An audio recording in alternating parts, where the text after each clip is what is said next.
All right, good evening, folks. We're going to be having our first new teacher orientation for the 2021-2022 school year. I had planned on this being a normal year, but COVID had a different plan to give us yet another unusual start to our school years.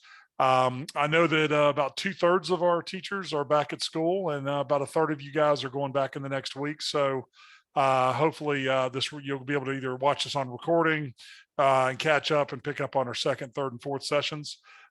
So what we have in our new teacher orientation is just an opportunity for some veterans in the field to share some expertise, hopefully give you some grounding and bearing about the nature of the programs you're teaching in, and help you get kind of a good start.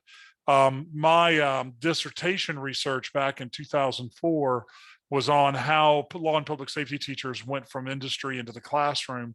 And the most common response was they were given a set of keys, showed the door, and said, good luck. And that's not what we want anymore. We want you guys to know that Lapson's out here and you got more than just keys in a door. We've got some stuff to be able to support you with. And also, since 2004, our programs have grown from 500 or 700 to well over 5,000 nationwide. So if you didn't know, well, there's almost 200,000 students nationwide taking the law and public safety courses.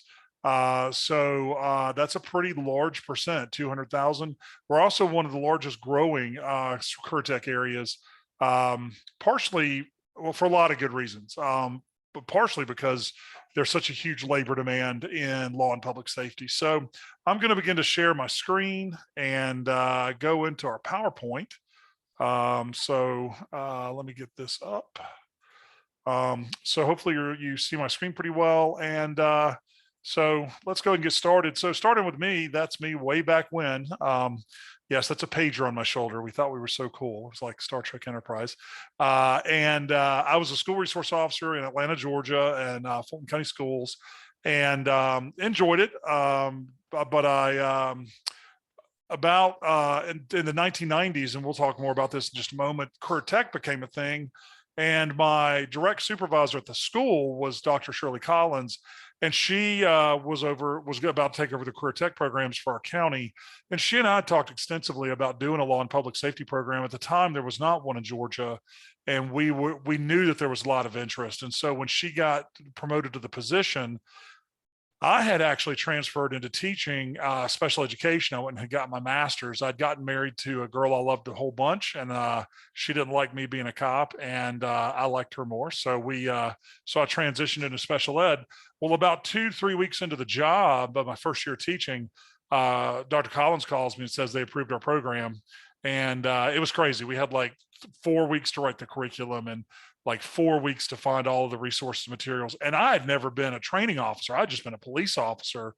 So it was nuts. It was really, really crazy. So that's back in 96. And one of the things I started right off the bat was I opened a website. This is back when AOL had web crawler. That's how ancient this is. And I had put a website out for students interested in the program to begin marketing students. Well, I started immediately getting tons of contacts from other schools in other states. Hey, what are you guys doing? How are your programs structured? We're thinking the same thing. And so it was really interesting that when I opened the door, I had nobody to rely on. And as I built the program and as I learned things, people were coming to me for support and help. And I enjoyed that. I really did like mentoring the teachers. And so it's really, since I started, I have been in the national kind of eye, kind of figuring stuff out and sharing things. I would have teachers contact me, and I can actually tell you the history of file sharing because I did all of it, from the little disk drives to the there were cartridge drives, and then we had the USBs. So anyway, because new teachers would come on and they say, "Hey, do you have any lesson plans or syllabus?" And I just send them the whole everything I had, and then they'd send me back stuff that they had worked on. It was a really good relationship. So when I started in 96, and this is still kind of true today, it's not like language arts. So like if you're a brand new teacher, you've never taught before, and you walk into a classroom, and you're going to be teaching freshman English. Well, there's 12, 15 teachers in the department. 9 of them have taught freshman English in the last 5 years. 3 of them are teaching it with you, right? So you have that advantage of being able to reach out to these people and say, hey, how are you doing your syllabuses? How are you doing your lesson plans? We don't have that in career tech, and that's a real common thing. And when I started, the next person teaching a program like mine was Texas. So, that wasn't like I could just do a road trip and visit their school. It was a challenge. And so even as our programs have grown today, many of our teachers may be in a county that they're the only teacher in their county. Imagine being in Alaska. We have one program in Alaska in Anchorage. So they're literally like, I don't know, 3,000 miles away. We have one program in Hawaii, but they've got a lot of great support out there. But, we want to make it here in Lapson where you get the feeling of being in a close network. So this is your teacher lounge. This is where you go to find other teachers and where you go to find resources. And that's why we're, the N in our name is network. That's kind of what we're wanting to provide for you. And really I got serious with being involved with the national picture when I did my PhD. And I already mentioned to y'all, the outcome of that was that we were not transitioning teachers. You may not know this, but career tech has the highest attrition of any of the areas of teaching, any discipline. Traditionally, it was special ed with about a 5-year attrition. That means today there's, let's say there's 10 brand new special ed teachers. In 5 years, there'll only be 5 of them still teaching. But what we have found out is that career tech may be as low as 3 years. And I'll tell you why that's the case is because for most states, you have 3 years on a provisional certificate. And teachers coming into that second and third year are thinking, do I really want to commit to this? Do I really want to get my teaching certification? Because shifting into the educational environment is very different. And I'm going to talk about that tonight. You've never experienced public schools. They're interesting. And so what we see is the career tech teachers, we have a career background. Carpenters can go be carpenters. At 53, I can still be in a police car in a week because in Georgia, I just have to go do 40 hours of training and I would be again, a certified sworn officer. And so in career tech, it's easy for us to go back to what we were doing if we experience frustration. And so, as I mentioned a little bit earlier, that was a common feeling. When I did my dissertation research, we really felt isolated and alone. And so that's really what we want to provide for y'all through new teacher orientation and through Lapson is a feeling that you're not alone, that there are people you can reach out to. And I'm going to show you tonight some basic stuff on that. So that's kind of my background. Last summer, I retired. Let me go back to this. Last summer, I retired because when I was a school resource officer, I was paying into teacher retirement in Georgia. So I got my 30 years in and I had been on the board for Lapson. And the executive director at the time, Joe Coffey, who's a retired ATF agent, the guy fought in Vietnam. That's how old he is. And he was ready to retire from Lapson. And so it was a good fit. It's been a crazy year. And I've learned a ton. So that's kind of my story. And first thing I want to tell you guys right off the bat is relax. All right. You're coming in from being a really strong professional. You were, I remember I was a police officer, I really prided myself on my reports, prided myself on my investigations. In fact, I still am proud of the fact that I never lost a case because of anything I had done. I always did a really good job with the P's, capitalizing the letters and dotting the I's and stuff. And you were too. And then you come into the classroom and things are at best a little chaotic. And so it's tough to do that transition from being a consummate professional to feeling like you're really confused and a little lost in the ocean. But let me tell you something this is the low key thing. I don't really tell, this isn't like when the administrators are listening. I'm like, pause, please. Here's the sad truth about education. It's actually kind of hard to get fired. All right. So just relax a little bit. I know you're kind of laughing going, what? But honestly, if you if you come to work every day and you give it your best effort and you focus on the kids, they're not going to fire you. The things that get you fired, and it is important for you to know this, the number one reason most teachers get fired is actually one is financial, either doing inappropriate deposits or somehow being funny with the money. That's one of the big ways. Number two, touching or hitting a student or, having a relationship with a student. And that's pretty much it. Teachers, the bar's fairly low, which is really sad. But that can give, but I'm telling you this, not so you're a terrible teacher. I'm telling you this to let you relax. Okay. Don't send too many kids to the office. Don't touch a kid and don't steal money. And you're going to get rehired. So that should come for you a little bit. Don't lose your mind every day thinking that they're going to come in and give you, ask for the keys back. Um, Spend every day learning to be a better teacher. Spend your time focusing on how to make an impact on your students. Don't get so wrapped up in you'll get 700 emails, you'll get all kinds of crazy deadlines. Don't worry so much about those. My biggest advice is when things outside the classroom are out of control, and that can happen, deadlines and paperwork, and just close your door and look at your students and breathe and say, that's what I'm here for, and go teach a great lesson. Okay. Because that's the reward, and that's where it's really your investiture's in. So don't worry so much about getting fired. You're probably not going to get fired. But I want you to kind of have that in place first. Second thing you need to know is that career tech is not vocational education. So actually, my specialist, when I was getting my specialist, I wrote an extensive history of career and technical education. And we had vocational education for about 80 years in America. The focus was on low skilled trade work. Actually, it was focused mostly on immigrants and minorities at the time, because a lot of times minorities weren't given access to the higher level teaching schools or the college prep schools. And it was just basically carpentry or basic automotive or things like that. And so career tech, and while those are great skills and great careers, don't get me wrong, there was very little connectivity to post-secondary. Most of these jobs were very elementary skill sets. So what happens in the late 80s, early 90s is we start this new movement called career and technical education. Occasionally, you might hear career, technical, and agricultural education. So let me go and tell you right now, agriculture is one of our 16 pathways. Agriculture is massive. Ag is on its own playing field.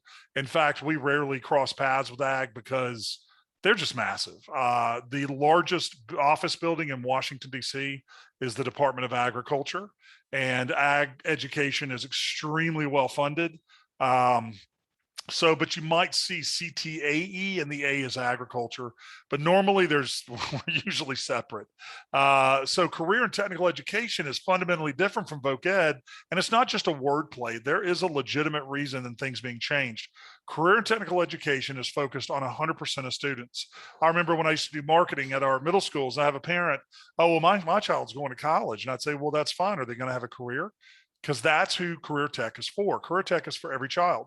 And if you build a good program, you will find that you get students from all calibers.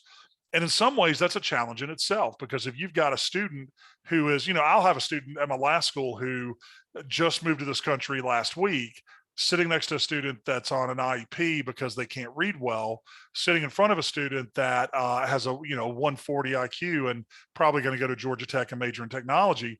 That's a hard thing to do, to keep all those students engaged. But that's career tech, and that can happen to you in career tech. And in fact, to me, that's a testimony to the strength of your program. And again, that's what Lapson does as well. We try to help you with those challenges. We have a literacy challenge this year, and I'll talk about that later. So career tech is for all kids, number one. Two, it teaches skills and occupational skills that are in demand. So they're not going to teach, for example, like a mill worker, because mill workers are negative 30%, right? We're going to focus on careers that there's job growth. So health occupations gets a lot of push because healthcare. Technology gets a lot of push because of technology. But law and public safety also gets a lot of push, because at any given time in the next 20, 30 years, we're going to have between 10 and 20% job growth in law and public safety as a whole. And there's been a lot of shifts in law and public safety. So we are growing a lot. So career tech has to be based on career growth. It also has to be cross-curricular. You're going to see that you teach science, you teach math, you teach reading, all in the context of our career skills. So for example, you might teach a unit on blood spatter in a forensics course. And in that blood spatter, you may find yourself teaching students how to plug in formulas. You might be teaching a unit on skid analysis, how the minimum speed a car was going in an accident. You'll be teaching them basic algebra and how to plug into an algebra formula. We do report writing. We're teaching them how to write and how to read. And so career tech's a little different, because we also teach a lot of academic material. And then finally, we're supposed to have a focus on career and industry aligned credentialing. We're trying to get our students to graduate with things that will get them a job out of high school. But also, I forgot to mention this, another big thing in career tech is we are to be linked to post-secondary education. So when we talk about college and career tech, we're not talking about the university system. We're talking about everything after high school. So that could be military, that could be technical college, that could be community college, that could be university, right? So if you've got a student that's wanting to go in the FBI, then they're probably going to go into the university system. If you have a student that wants to be a local police officer or a local firefighter, they're probably going to be looking at local community college and technical schools. And so a big part of CTE is a lifelong career plan where we teach the students the things like what colleges and what the difference between technical college and skilled. And if you've studied lately, there's been huge discussions on the student loan crisis. And the reality is the best option for students today are technical careers. Most states, they're paid for free. There's no cost in going to college, and they lead to jobs that pay as well and sometimes better than university degree jobs. So career tech is not just a renaming of voc ed. It is a completely new idea. And it's been around since the 90s. Okay. Now we still, of course, in America have people who don't feel like trade schools are the best. And that's really unfortunate. It's probably the last level of elitism in America is educational elitism. You know, if you go to Europe, it's not uncommon for a medical doctor to live next door to a plumber and they play, they play cards together. There's not that educational elitism in Europe and in Asia. But in America, we've always kind of had that kind of nose in the air attitude about, oh, you're a blue collar job. Well, I've got a former student who turned down a full scholarship to the University of Texas, who's making $127,000 last year as a welder. So who's doing better, right? So career tech is you'll hear that word used, and that's what it means. The next thing I want to talk about are the different school types, because this is confusing to a lot of folks. You have the comprehensive high school, and now that's a high school that offers career tech and regular academics. Basically, students in a zone go to the same school. The school may offer as many as 10 or 12 career tech pathways in some of your bigger schools. Usually in the smaller systems, students who don't have a career pathway at their local school can usually transfer to the other school that may offer it. But the comprehensive model is you are in a building with the arts programs and the athletic programs and the regular academics and APs and career techs on a hall, and we're all in the same building. You may have a tech school, and those come in all shapes and sizes. Everything from your high school students that go to a technical college to get part of their day of their stuff to tech schools that are high school tech schools. There are also magnet schools, particularly in the magnet programs. We're seeing a lot of technology and a lot of health science. I was just reading about a local school system. They have a surgical suite they built in a magnet school that cost $800,000. The students are going to graduate certified surgical techs. It's just insane. The magnet schools are, and that's great. It's great to have those things. And then there's regional. Those are often called BOCES. We hear them called BOCES in the north, or regional tech centers. Sometimes you'll have multiple counties combined that are in smaller systems or more rural states, and the students go to the regional school for their tech. These all have variations as far as block or regular school scheduling, but you'll see more and more career tech programs are in block. And what block means is you go to 4 periods a day. The classes are 90 to 110 minutes, usually in that range. And they usually take that one course, the 4 courses in the fall, they finish them in the fall, and then in the spring they do another 4 courses. The advantage of that is students can take more classes. You can do 8 classes a year instead of the traditional 6, but a lot of schools are still on the traditional 6-period day as well. So that's kind of complicated some things as well. Let's see. I'm going to try to catch up on the chat room. I apologize. I don't have somebody. Let's see. Yeah, Caroline, definitely career tech can be more stressful than being a cop. I know that's crazy. Particularly when, and that's the hard thing. It's easy to get caught up in the stress. I just learned after about, 27 years, just love on the kids. When I got stressed with all the junk, I just closed the door and focus on the kids. But yeah, focus on the kids, Caroline, definitely. We're gonna talk about that today. Oh, cool, a full courtroom. We had that in my last building. That's really fun to have. And then, and we're gonna that's something we're going to talk about in a Lapse and newsletter later in the year. The next thing you're going to be really kind of startled with in career tech is who's your boss, right? At one point, I reported to 7 different people because I was the work-based. I helped out with work-based career coordination. That was one leader. I was in career tech. That was a different principal in my school and a different person in the county office. Then I was doing what was called extended year, and that was a different leader. And then I had my building principal, and then I had my area superintendent. So at any given time, 7 people were emailing me and often contradictory things. So the best thing you can do is really figure out who is your who is your most important person. I would say the person that has the purse strings, whoever's got the money can delegate money. You want them happy. You definitely want to make sure your local building person's happy with you. And the other thing you may not know about schools is make sure the custodian and the principal secretary like you. Okay, the custodian and the principal secretary run the school. So yeah, exactly. So I learned that from my mama. My mom's a retired school principal, elementary school principal. I knew my principal secretary's favorite candy bar. Also, my bookkeeper. So every time I'd be getting checks to go to state skills conference, I'd leave her a little Mr. Goodbar. Yeah, and my custodians every Christmas I gave them gift cards because you never know what have you ever spilled a pound of fingerprint powder? A pound of fingerprint powder will take you approximately 70 years to clean up. It was a nightmare. It was awful. And it wasn't my fault. A student knocked it over. But anyway, I was there till midnight cleaning it up. But you want to find out who your boss is. That's normally going to be at a building level, an assistant principal over career tech, if you're in a comprehensive model. But then you also have your department head. And so I know that can be really conflicting. So, excuse me, my recommendation is to make sure you clarify the chain of command. And another thing, kind of as a side tip in dealing with this situation, is always follow up conversations with emails. So if I'm talking to my department head and they're telling me something that sounds kind of contradictory, I'll follow up with an email. Hey, Sarah, just want to clarify. You stated that I was supposed to do this order like this. I just want to make sure I got that right. And then that way she's either going to clarify that I misunderstood something, or it covers you. I hate to say that you've got to do that sometimes, but you do.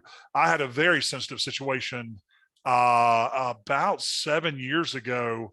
I had the first transgender student in our Skills USA and our first transgender student in our county who wanted to go on a county trip. And I just went to my assistant principal. I said, what's the policy for transgender students and overnight accommodations? And the funny thing is, it took about a month for me to get an answer, but nobody would answer my emails. Nobody would. I mean, it was literally an associate superintendent came to me in person to tell me their answer. They wouldn't even call me. You know what I did? I followed up with an email. So, Ann, I just want to make sure I understand that you're telling me. That's a good tip. Anyway, they hate it though, guys. Okay, what you learn also, so this is I wasn't planning on talking about this. There's 2 types of leaders you're going to run into education. There are true leaders. People are going to make great decisions. They're in there for the kids. They'll take the heat for you. They'll got your back. And then you've got administrators. And administrators, all they care about is following policy and staying out of the news and never getting reprimanded. I prefer leaders, but you're going to get a lot of administrators. And just be aware that that's what they do. But anyway, you'll love it when you have a great leader. So here's the org chart on the left of a police department, right? Everything's just organized and very clear directions. On the right would be what I would consider most high schools' organizational charts.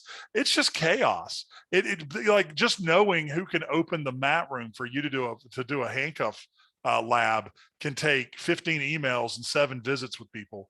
It is just crazy. So you just need to be aware that the org chart that they gave you, if you work in a system that's a big that has a really strong organization like that, that's fantastic. That's really great when you get that. But it can get pretty confusing. So You're cracking me up that you added affairs and sleeps with, and what cracks me up is that this is probably not even really an exaggeration because the drama is very real. Unfortunately, and I had at one point. Oh yeah, yep. Oh, listen, I had a principal sleeping with the bookkeeper while his wife was teaching, and she was the department head of language arts. And yeah, I've had some very interesting stuff. And being a former, if y'all are from former law enforcement, Yep. we pick stuff up pretty quick. Mhm. And so people, it's kind of hard to hide from us. And you're sitting there going, you are not this obvious, but anyway, Yeah. so you don't share your real organizational chart with anybody. You just kind of keep that in your secret files.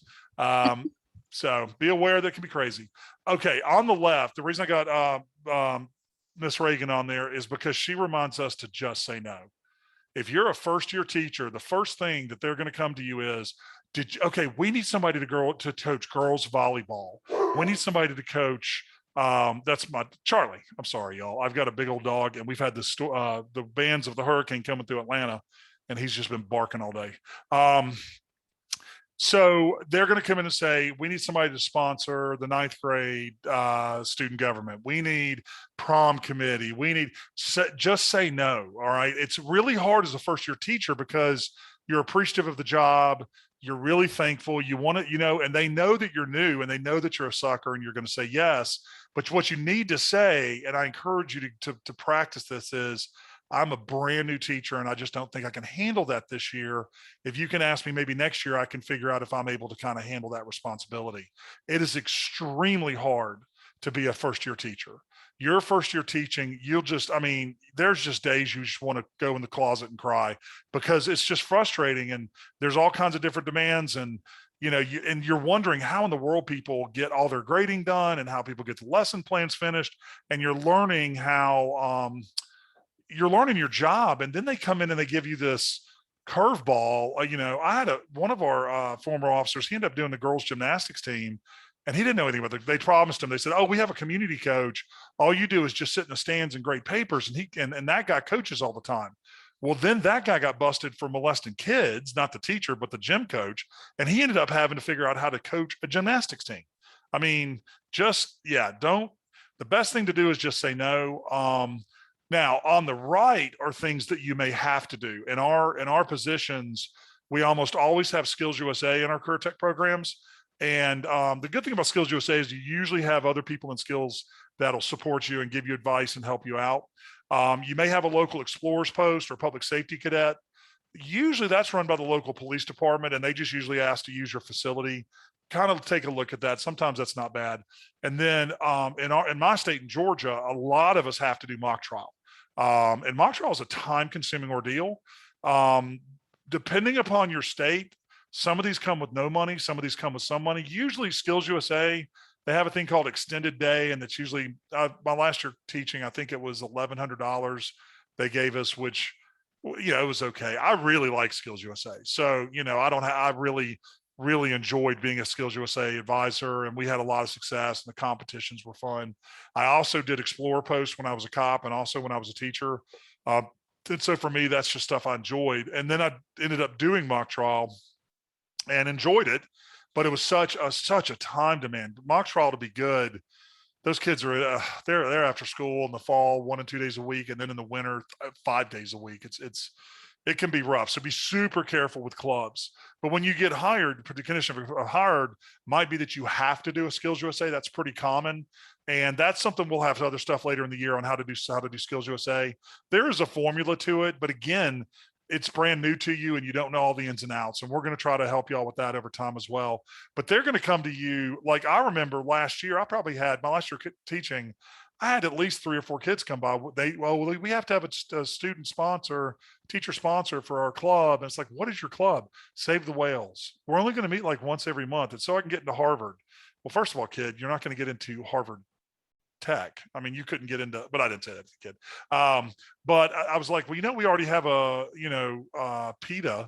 So why don't you just join up with PETA and have like a subdivision? No. So you just get these kids that want to do these things.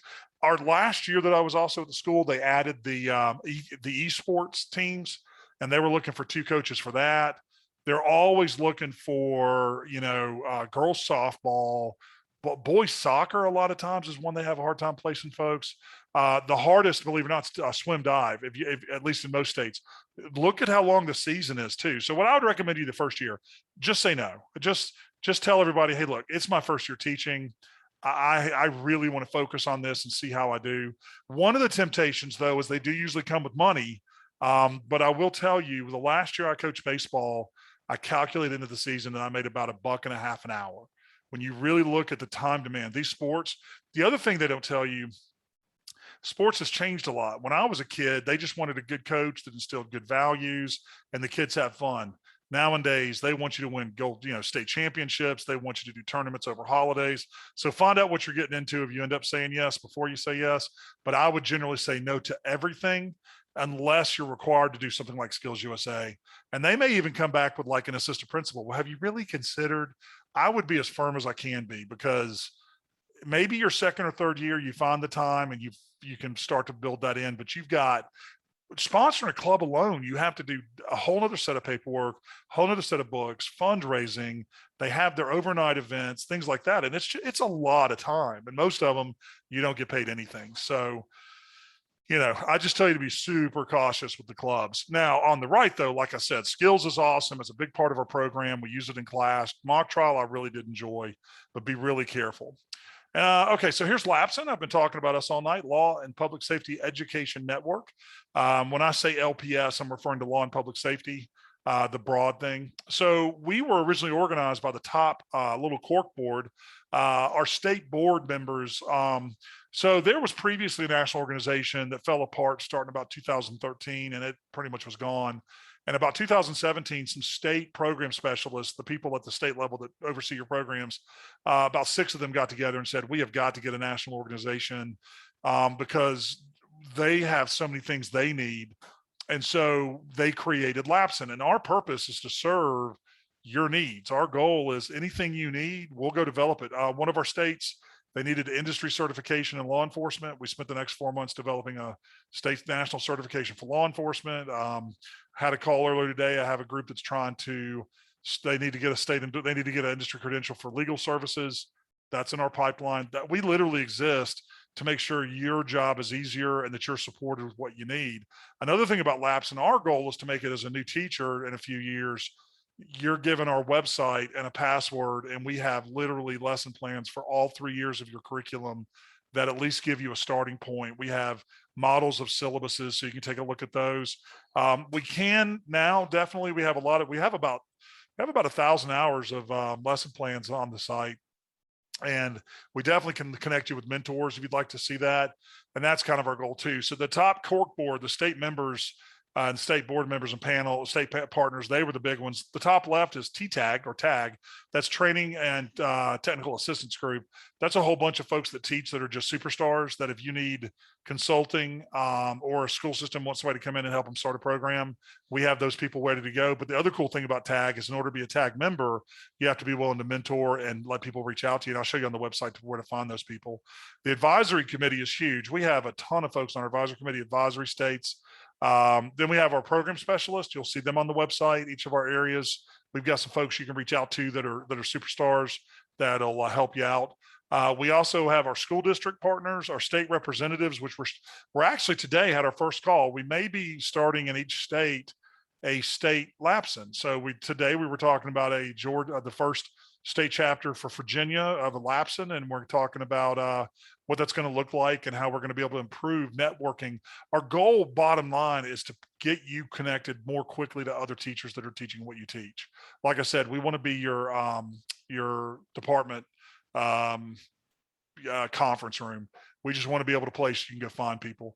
Our partners are amazing. We have some of the best corporate partners in the world, but you can see them on the website. And then we have a whole host of nonprofits.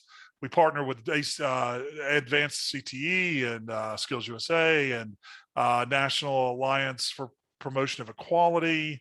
There's a whole bunch of them, so you can look them up on the website. So that's what LAPSN is, and I'm kind of this guy in the middle that tries to keep keep it all going. Here's some of our partners. We have 10 states that are members. We have 9 states that are affiliate members. So that's, pretty much, well, actually, when you look at it, we have 45 programs. About 1 in 3 states that has programs is as a member, and 1 in 3 states is a partner. And we have a whole bunch of entities that are also members that are local school districts and such. The advantage of your state being a member, your school district being a member, is that every person in your district or every person in your state gets free membership to LAPSN, and we're very cheap. Our individual membership is $25. I don't know of a thing you can get into for 25 bucks. I think we're probably the cheapest. But like here in Georgia, we have 197 teachers. The state, it's $1,500, and all 197 teachers, their administrators, their parapros, their county administrator, their county CTE people, all get membership into Lapson. Here in Georgia, we probably have about 250 members, and they only pay 1,500 bucks. We're super, super cheap. So if you think your school may want to join, if you think that your district may want to join, just reach out to me. A lot of systems are doing that. Let's take a look at the website. Well, there it goes. It bounced off on me. Let me open that really quick. Let me look at the chat really quick too. Yeah, yeah, custodians, man, keep them happy. Outstanding. Good. You did say no. Yeah, yeah. 14 hours a day to 20 your first year is not unrealistic. And that's what's sad. And also states have been kind of whittling back on how much they've been paying. Let's get into Lapsen.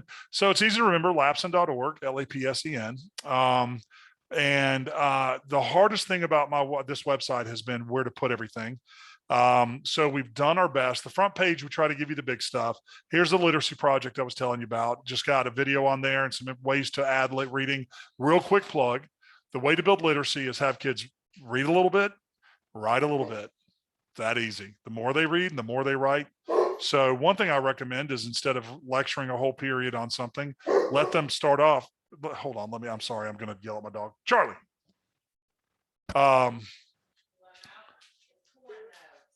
Just if you put, I'm sorry, y'all, if you put them in the laundry room or something, it'd be great. I'm sorry, guys. So literacy, the initiative we're putting through is like, let's say you're teaching Fourth Amendment. The kids can read a Wikipedia article on Miranda and fill out a worksheet. And then instead of you spending 5 minutes talking about Miranda, they spent 5 minutes reading it. You just did literacy. So 1 in 5 of our high school graduates are functionally illiterate. I think that's horrible. So here's our Georgia National Conference in February. We're going to have an amazing conference here in north of Atlanta. Here's our newsletter. You can join that. Here's all of our sponsors and all of our state members and stuff.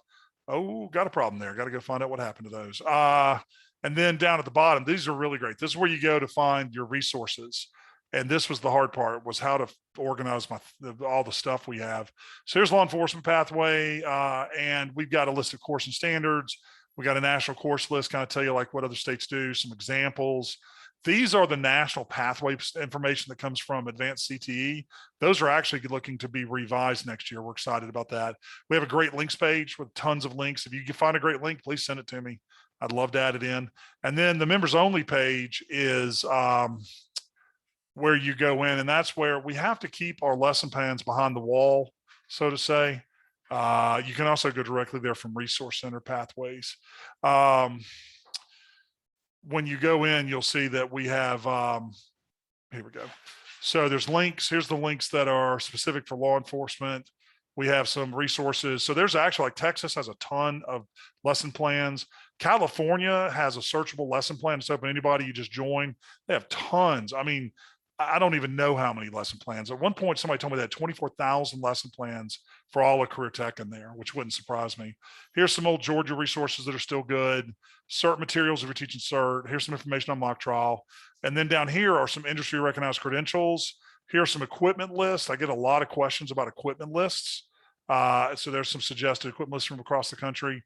And then down here, some lesson plans. And so we're working on what's the Lapsen, the course projects. And when you go to one of the course projects, you'll see that we've actually broken them down by our curriculum. So if you have teach CERT, we're beginning to add these in. I hate to admit this, but I still have 400 hours to add to this. We just didn't get to it this summer.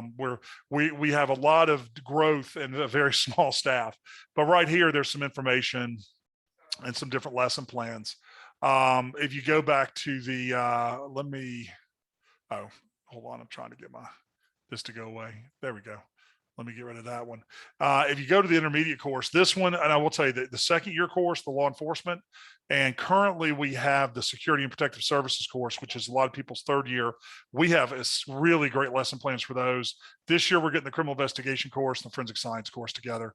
Now, if you're fire or EMT or one of the other areas, let me tell you, we're not ignoring you guys. I think it's down at the bottom. Nope, I am wrong. Let me go back to our resource center. So, well, I hope we had a problem with our website today. I'm hoping this is not a sign that stuff got lost. Okay, thank God. Our legal services is not well developed, and I'll tell you why. Nationwide, there's about 300 of them. Security and protective services is big, and law enforcement's big. We focused on those. Emergency medical and firefighting, and really dispatch. Those are really well supported already by national organizations and by their textbook companies. So we found those folks tended to already have stuff. Corrections, again, maybe 150 in the country. Forensic science we're working on next because it allows for the advanced course in law enforcement. And why are we adding drone technology? That's a great question. Because it's huge. I never heard about it 2 years ago. I thought it was a toy. And now all I'm hearing is, when are y'all getting the certifications for that together for public safety? They're saying that in 5 years, it's going to be part of police academy. You're going to have to be drone certified to operate vehicles. Crazy, isn't it? So let me go back to the general website, see some other stuff I want to kind of share with y'all. So up at the top is kind of here's who we are. If your state is a member, that'd be California, Colorado, Georgia, Kansas, Kentucky, Michigan, Missouri, North, South Carolina, some school districts. Also, we now have post-secondary, Vincennes University. These each go to their state. So if you're North Carolina, you want to go here first, because this is where we put all the direct links for all of the North Carolina stuff. And this is also a page that David Barber can drop stuff in on easily for you guys to pick up. You can also put this on your signature on your email page, because you're actually a state member. We're pretty proud of that. So where I went who we are to educational members, and you'll see all our state memberships. If your state's not a member, that's okay. You can join individually, or you don't have to join. There's a lot of stuff we have on the website that you don't have to be a member to get, like the newsletter and so forth. If you want to learn a little bit more about the people who support us, here is a lot of information about our partners. A lot of them offer you discounts. And then there's TAG, which I was telling y'all earlier, which is the training and technical assistance group, and what they do. So when you come on here, you'll see all these people and what their area specializations are. And all of these are people that you can reach out to. So if you email Bob, if you're a firefighting public safety person, he's going to love talking to you. They're really great guys and gals. So membership, if you're interested in learning more about membership, it's right there. The resource center has just tons of stuff. Here's information on our conference, the literacy project. Here's the new teacher orientation. This is where you're going to find the archives of today's recording. We have our spotlight. So those are kind of fun to read about other programs and teachers and students. Our state reps, there's our pathways. Again, one thing I want to share in the pathways as well is, if you look at the bottom down here, these are the people I was telling you about. Tim Hart, he's the nicest guy on the planet. You would never know that he's actually killed people in the line of duty, because you would meet him and you think he's a teddy bear. He served tours in Afghanistan and Iraq with the State Department, teaching them police services, and he was also in Saudi Arabia. So he's like the most up-to-date guy. He also teaches. He was Georgia advisor of the year for Skills USA last year. He's really helpful. Corey Duvall's awesome. All these guys are fantastic. Chad Costanero out in California literally knows everything.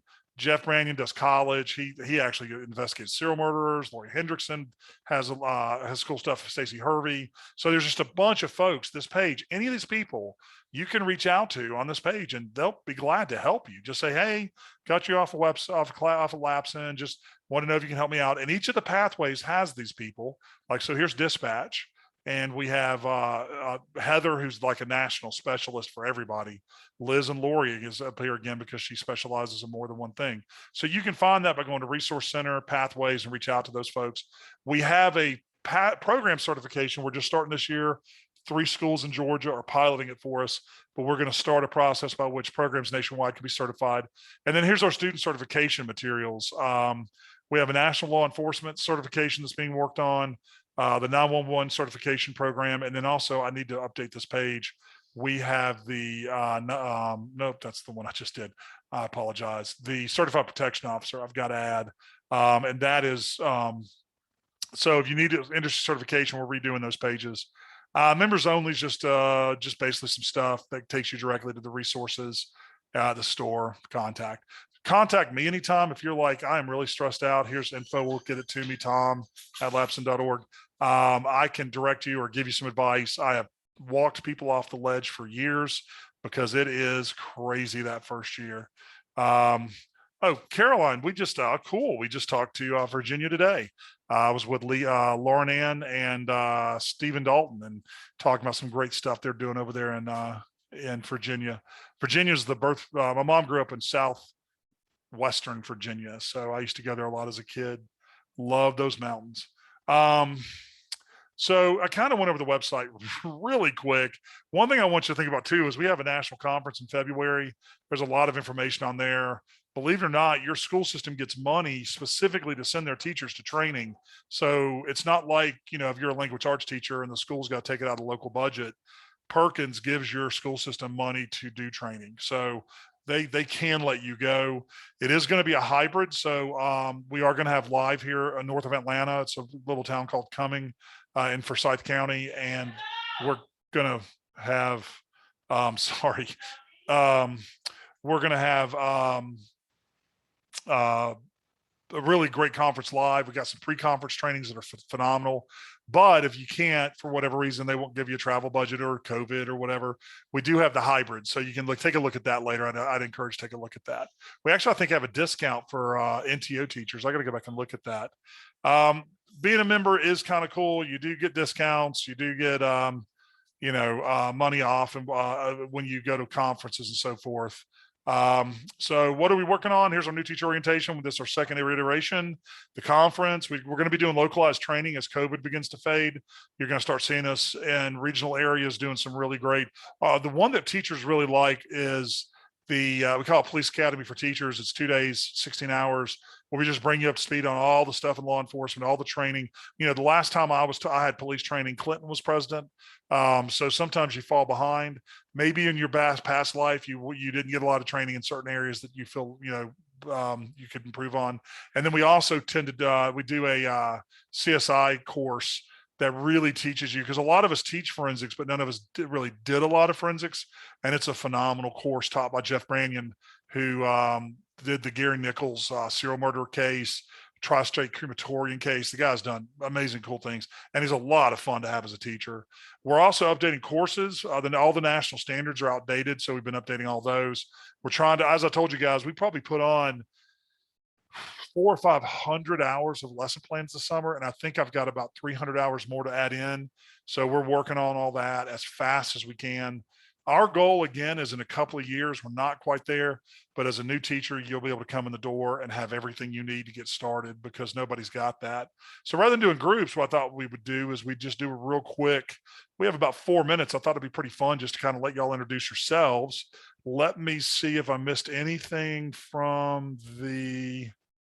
No, it did not. So, well, Miss O'Neill joined us, I see, and we've got Miss Lewis and Miss Phillips. Okay, so well, hold on. Somebody just, oh, hey, there she came to us. Hey, so why don't we start with Miss Phillips? If you guys will come off, let's think of a fun icebreaker questions. What did you do in your previous life?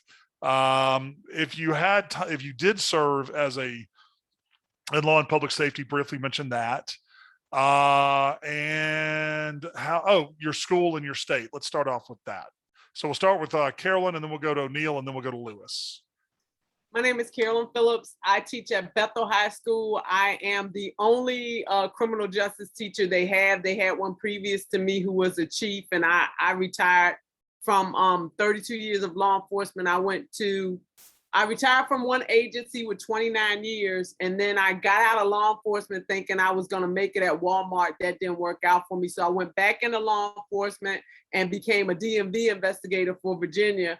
And I was up in Northern Virginia, but I live in lower part of Virginia in the Hampton area, and it was too expensive to rent a room and keep a house. and I'm trying to get my house paid off. That's a long story. So anyway, long story short, I came back and I became an airport police officer for the same city I retired from because it's a separate entity.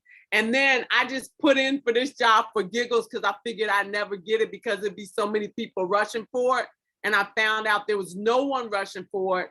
And when I interviewed, they were like, "You're exactly what we need." And I graduated from the same school system that I'm working in. I graduated from Phoebus High School, which is in Hampton, Virginia, and I went into the Marine Corps before I became a police officer. And then I came back home from getting out of the Marine Corps and became a police officer at Newport News Police, which is a adjoining area. And I actually got picked up for Newport News and Hampton at the same time, but I picked Newport News Police because they were paying more at the time. This was back in 1988. So then I worked my way up to being a master police detective. And because I couldn't get along with, the supervisors, and I'm really a type of person that if something is wrong, I'm not going to go along with it. So I didn't go along to get along. So I never got sergeant or anything like that. And people in law enforcement, they'll know what I'm talking about. You bang against one head, it's over with. Your career is pretty much down the tubes. They're not going to promote you because you're a troublemaker. But anyway, I had a successful career. Couple of my cases made CNN for a bomb threat in a high school. So, I had a illustrious career, and I had the biggest retirement that anybody, they're still talking about. And I retired in 2017, and it was like the whole community, they couldn't fit them in the conference room. They said, "How many people are coming for you, Carol?" And I said, "I don't know." We put it in the paper, and it was like the whole community. And I just got accolades after accolades. So even though I didn't make the sergeant stripes or the lieutenant, the community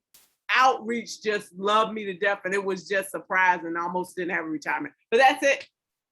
That's awesome. In fact, you're perfect for the job because we need leaders to teach these kids the ethics. You don't go along to go along because it's not always the right thing to do.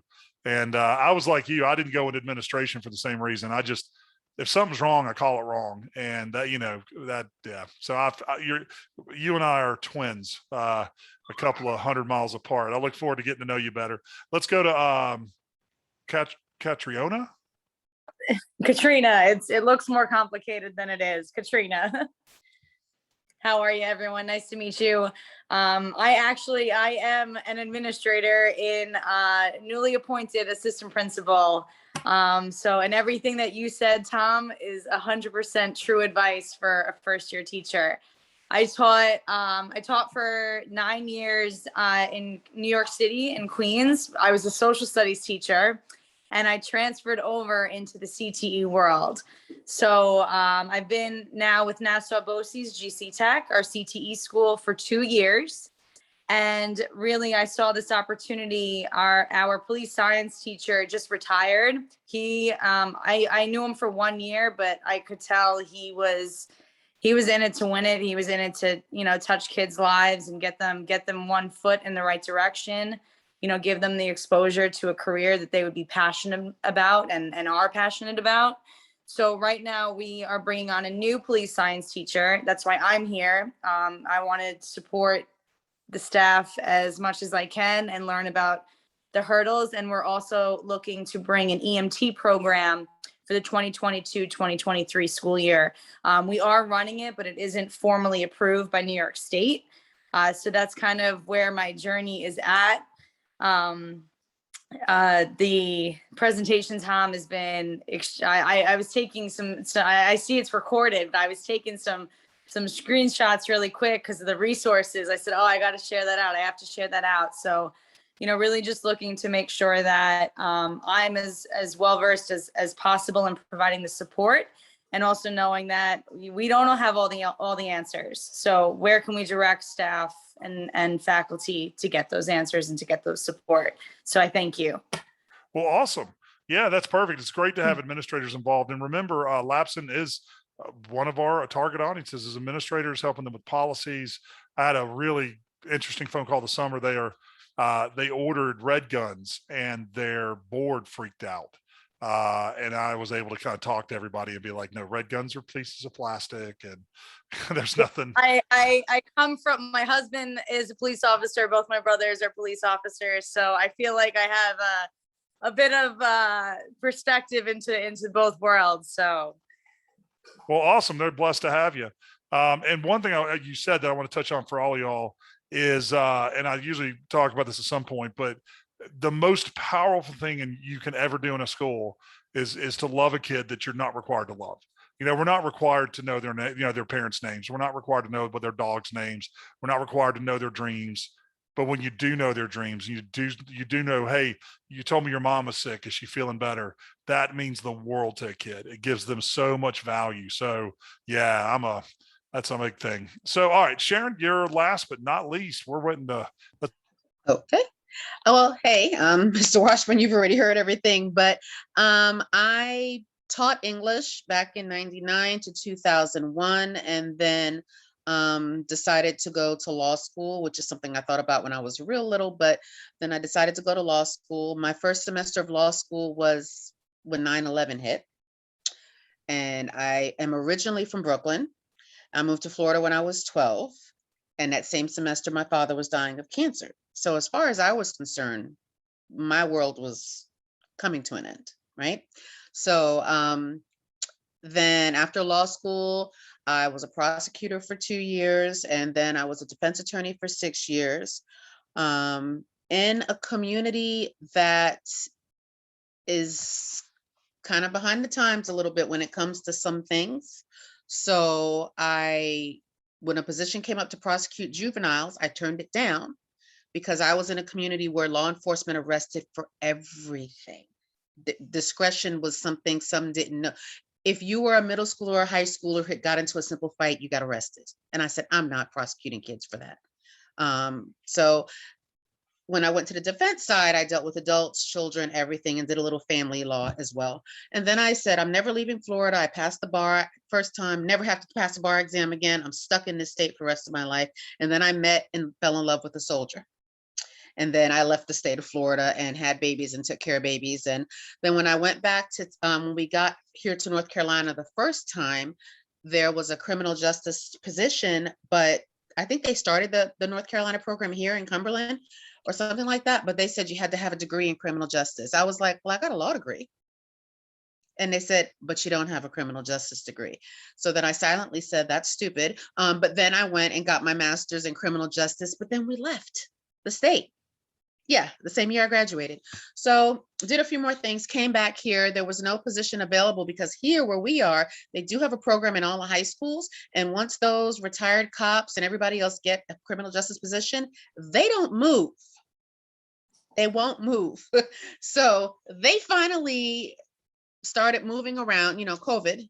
I replaced the teacher that's actually out on medical leave, and going back to New York roots, because everybody doesn't have their Chromebooks yet, and we're still trying to get those distributed. I did this last week, with the World Trade Center movie, with a questionnaire and stopping and pausing and not just focusing on the story, the drama, but focusing on the public safety aspects. When they're in the fire truck, did you hear all that chatter coming across? Everybody having to be aware of everything else. What type of person or character does it take to do this type of job? Look at the officer before he sees the shadow of the airplane. Look at his head on a swivel, all the things he's observing before the first boom, and look at what the families go through. So we focused on the heart of first responders before we drove into the whole fun stuff of PowerPointing them to death for NIMS. But it's great because in NIMS, and we're talking about how resources should not dispatch themselves into an incident because they can become part of the problem. They can get hurt. Then we got to send first responders out. So we brought back to the movie, what happened to the Marine? He put himself out in the scene. It went great. What if he got injured? And then more first responders had to go get him. So that's where we are. So I'm just trying to work it as best we can until everybody's got their computer. That makes me say, well, it'd be great if you would share that with me so I could share it on a newsletter. That'd be a great resource to share with some other teachers. Yeah, I got that from somebody here in town, James Blackburn or something like that. It's like a 55 questionnaire. I think he might have gotten it from Teachers Pay Teacher. And so we just paused the movie and we kept talking, but I really focused on the heart of the first responder, the heart of the family. We're a military community because of Fort Bragg, so I tied that in as well, how similar they are. Mhm. And then now that we're doing NIMS, what perfect incident, Absolutely. do we have other than World Trade Center coming down? So Yeah. Well, that sounds like a fantastic lesson plan. I always like to start the year off with something like that because it gets them engaged. We used to Yeah. do the a trial of OJ Simpson and talk because you can bring up so much stuff, I'll be jury doing that for Law and selection. Justice. Yeah, because you could do jury selection, you could do racism in America, you could do can you buy justice? There's so many things to talk about with A lot OJ of Simpson. procedural stuff too, Yeah, about how the prosecution lost the case, not how Yeah. the defense won the case. Yeah, the prosecution was terrible. Yeah. But that was also a discussion, that, you've got DAs that are not paid extremely well. And that was a discussion point. We talked about their decision to go ahead and pursue the penalties as they did, and they could have chosen other choices. But 911 does the same thing. It's a great one. And, the kids today, I think it's great for them to see that movie because they don't remember it, and so it's a good thing. Well, guys, OJ, sorry, but the OJ Simpson one, when I mentioned that, my kids were like, we weren't even born, Miss Phillips. We weren't born when I said, yeah, but I want you to examine it from the crime scene aspect. Yeah. Let them know the world didn't start with them. Well, what I think is interesting about OJ Simpson is it is such a part of our culture. I mean, how many rap songs reference OJ Simpson? And that's true with 9/11 as well. Cause so funny story. I used to actually teach Fourth Amendment, and we actually would use 99 Problems by Jay-Z, the radio edit. And I would ask him, I would say, so we know Jay-Z's a great rapper, but is he a great lawyer? And we actually analyzed, because in the song he talks about, well, I know you can't do this, I know you can't do that. And it was a really fun tool. So anytime you can integrate popular culture, you can integrate and something like OJ Simpson, which is iconic. Those are fantastic ways to tap them in, and really, really cool. Because then they also learn a piece of American history that's really important. I think, OJ Simpson, for a lot of reasons was a hallmark of senses. Well, guys, I was trying to keep y'all at 8, but we're having a great time getting to know each other. Next week we'll hopefully have the full crew. We have about 18 signed up, but everybody today was like, oh my gosh, this came up. So that's why we record them all. So feel free to share that. If you have any new teachers of, invite them. They can surely jump in week 3, week 2, week 4, watch the videos. And I look forward to seeing you guys. We'll have an email out probably Friday-esque telling you who's going to be talking next week. I'm hoping to get Tim Hart, the guy I told you guys about. He's a great, great teacher. But I've also got the superstar teacher that retired I'm trying to track down. She was one of my all-time favorite teachers. So you guys have a fantastic week, and be sure to look through the site and reach out to people and start looking to build your network. And I will see you guys next week. I have one quick question. Yes, Ms. ma'am. Phillips, are you a first-year teacher, like first time ever teaching? First time ever teaching. On a Sunday, I quit working at the airport. On a Monday, I walked into the school system and said, I have lost my mind. I need to go back to the airport. And somebody said, no, you'll be fine. The person that hired me he kept saying, no, you'll be fine. You're doing great. Because I was a trainer for my old department. I was an FTO, and I trained detectives, and they kept me as a trainer because I was good at my job. And I'm still certified as a trainer for Virginia. All my certifications don't run out until December. So I have up until December to make up my mind if I'm going to abort and go back to law enforcement. But I think I want to stay. I love the kids. My first year was last year. And my seniors that graduated, 5 of them are still in touch with me. And they're all in college. And they're like, Miss Phillips, we want to come. I said, you don't have to come back and see me. Just send me an email. You don't have to come back to the school, because they're in another, like Norfolk is probably about 10 or 20 minutes, but they're all on campus, and they're going to Norfolk State, and some of them in the band, and they just still keep in contact with me because it was rewarding. That was what made me say yes to this year. Awesome. Okay, cool. Yeah. Awesome. Well, I love to stay in contact with you, Sharon, because you live my dream. I eventually want to go to law school. It's awesome. Let me, do we have emails or? Yeah, I can send those out so everybody can start to network with each other. Okay, yeah. So I'll send that out in just a moment. All right, guys. Great. Well, appreciate you tuning in, and I will see y'all next Tuesday. All right. And Sharon, I'll hit you up with an email in a few minutes. Okay. Thank you. Thank you. Have a good night, everyone. Bye. Bye, guys. Bye. Nice meeting everybody. Bye-bye.